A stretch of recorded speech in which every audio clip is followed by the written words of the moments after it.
السلام عليكم. سن العشرينات ده أجمد سن في حياتك، لو ضيعته هتندم لما توصل التلاتينات. لو لسه في العشرينات ومش عايز تضيع نفسك زينا جيل التسعينات، ونفسك تجرب كل حاجة وتستمتع، بس في نفس الوقت خايف إن الوقت بيجري وإنت لسه محددتش هدفك، يبقى هو ده الكتاب اللي بتدور عليه. متعة أن تكون في العشرين. ميك جاي دكتورة نفسية أمريكية ومتخصصة في مرحلة العشرينات، هتعلمك ازاي تستغل السن ده عشان تبني حياة ناجحة وسعيدة، سواء في شغلك، حبك أو شخصيتك. يلا بينا. رقم 1، العشرينات هي وقت التغيير. ميك بتقول إن العشرينات مش مجرد وقت للهزار والتجارب، دي مرحلة بتحدد هتبقى مين في المستقبل. زمان من 50 سنة الناس كانوا بيخلصوا تعليم عند 18 سنة، يشتغلوا في وظيفة ثابتة، يتجوزوا ويخلفوا والدنيا مستقرة. إنما دلوقتي إحنا جيل مختلف، بنخلص تعليم عند 22 أو 23 سنة، ناخد كورسات، نكمل دراسات عليا، والمنافسة شرسة. المشاكل النفسية زادت والنضج بيتأخر. ميك بتسمي المرحلة من 18 ل 25 الرشد الناشئ، يعني أنت مش مراهق ولا راشد تماما. مثلا شاب كان عنده 24 سنة وبعد ما اتخرج من الجامعة كان بيقول لسه بدري، هشتغل أي حاجة دلوقتي وابقى أخطط لما أوصل 30 سنة أو لما أخلص جيش. ولما وصل 30 سنة لقى زمايله بقوا مديرين في شركات وهو لسه بيشتغل شغل مؤقت، وحس إنه ضيع فرص كتير. رقم 2، مرحلة الرشد الناشئ وإزاي تستغلها. ميك بتقول إن العشرينات ليها 5 صفات رئيسية. الصفة الأولى استكشاف الهوية، بتسأل نفسك أنا مين وعايز إيه بالظبط. الصفة التانية عدم الاستقرار، بتتنطط من شغل لشغل ومن كورس لكورس علشان تلاقي نفسك. الصفة التالتة التركيز على الذات، بتهتم بنفسك أكتر لأنك لسه مش متجوز وما عندكش مسؤوليات كبيرة. الصفة الرابعة إحساس إنك في النص، مش مراهق ولا راشد تماما، ما بتعتمدش على أهلك 100% ولا مستقل تماما. الصفة الخامسة الاحتمالات، ودي من أحلى الحاجات في السن ده لأن كل الأبواب مفتوحة قدامك، تقدر تغير شغلك، دراستك، أو حتى تفكيرك. مثلا بنت كان عندها 26 سنة وكانت حاسة إنها مش عارفة هي عايزة إيه، كانت بتتنقل من شغل لشغل، وده لأن مفيش مسؤوليات، فعندها الحرية إنها تستقيل بدون أي أعباء. وكل ما تشتغل في مكان تقول مش ده اللي نفسي فيه.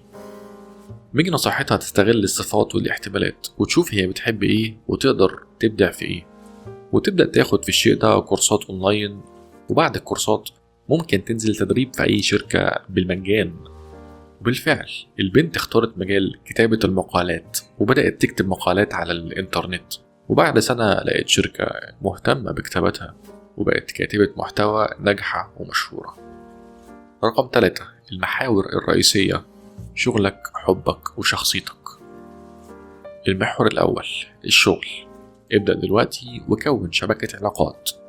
ميك بتقول إن العشرينات وقتك عشان تبني رأس مال مهني، تكتسب خبرات وعلاقات.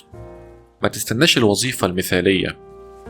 كتير من الشباب أثناء الكلية كانت بتحس إن المستقبل ضبابي، لحد ما يبدأوا يبحثوا على النت عن كورسات مجانية زي البرزنتيشن أو التسويق، ويبدأوا يفتحوا لنفسهم أبواب شغل أونلاين وهم لسه بيدرسوا، وبعدين يبدأوا يقدموا على شغل في شركات، وده بيساعدهم يشتغلوا في مجالات كتير، ولو ما كانوش بدأوا كانوا هيضيعوا فرص كتير.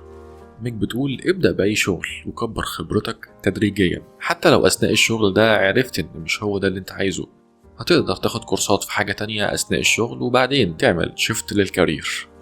المحور التاني الحب، اختار بعقلك وقلبك. العشرينات وقتك علشان تختار شريك حياتك بعناية. ميك بتقول إن الحب مش كفاية، لازم تختار حد يناسب أهدافك. المحور الثالث شخصيتك، ابني عادات صح. دماغك في العشرينات لسه بتتطور، فده وقتك تبني عادات إيجابية.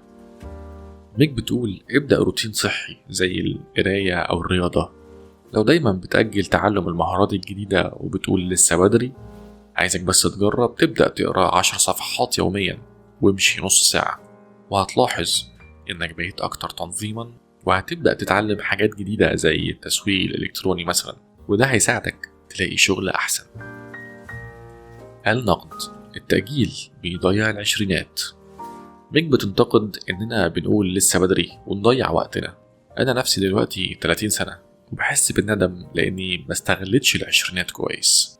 التأجيل بيخليك توصل التلاتينات وانت حاسس إنك ضيعت أحلى سنين حياتك. زي ما اتكلمنا في كتاب معجزة الصباح، الناس الناجحة بتبدأ بدري وبتخطط للمستقبل. نصايح عملية علشان تستغل العشرينات. ميك بتقولك ابدأ شغلك دلوقتي، اشتغل أي حاجة وكبر خبرتك، وكون شبكة علاقات قوية. اختار شريكك بعناية، ركز على حد يناسب أهدافك مش حب وخلاص. كون عادات صح، ابدأ روتين يومي زي القراية والرياضة. بلاش تقارن نفسك، كل واحد لظروفه، فركز على نفسك بس. الشخص الوحيد اللي ينفع تقارن نفسك بيه هو انت في الماضي.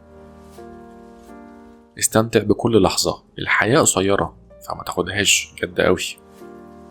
واجه مخاوفك. انا كنت بخاف من الانترفيوهات زمان وضيعت فرص كتير. واجه مخاوفك علشان تعيش تجارب تغير حياتك. الفكرة النهائية: العشرينات أحلى سنين حياتك، لكن لو ضيعتها هتندم.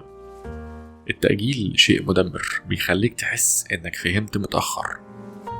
استغل العشرينات في إنك تبني شخصيتك، شغلك وعلاقاتك. هتحب، قلبك هيتكسر، هتواجه صعوبات، بس هتقوم أقوى وهتتعلم أكتر.